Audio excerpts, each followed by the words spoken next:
వ్యవసాయ మోటార్లకు సంబంధించి GO number 22ను ప్రభుత్వం వెంటనే రద్దు చేయాలని కాంగ్రెస్ సీనియర్ నేత మాజీ ఎంపీ తులసిరెడ్డి అన్నారు.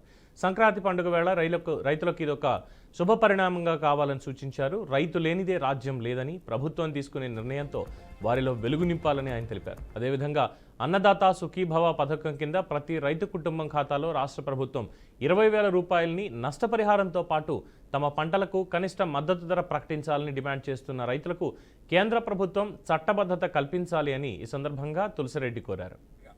ఇది మకర సంక్రాంతి పండుగలు మానవ జీవితంలో ఒక అంతర్భాగం. మానవ నాగరికతకు ప్రతిరూపాలు. మనుషుల మధ్య అభిమానాలు, ఆప్యాయతలు, అనురాగాలు, అనుబంధాలు పెంచడంలో, పంచడంలో పండుగలు ప్రముఖ పాత్ర వహిస్తాయి. ఆకాశ వీధిలో తారలెన్ని ఉన్నా అందాల జాబిల్లి అతను ఒక్కడే. ఏడాదిలోన ఎన్ని ఋతువులున్నను వేడుక చేసే వసంతమ మరింత ప్రత్యేకత. ఇది రైతుల పండుగ, ఇది పల్లెల పండుగ, ఇది 3 రోజుల, ఇది ముచ్చటైన, ఇది అల్లుళ్ళ. రైతు లేనిదే రాజ్యం లేదు. సకల చరాచర ప్రపంచంలో సమస్త జీవరాశులకు అన్నం పెట్టేది, ఆహారం పెట్టేది రైతన్న. అటువంటి రైతన్నకు పండుగ ఈ యొక్క సంక్రాంతి పండుగ. వ్యవసాయ ఉత్పత్తులకు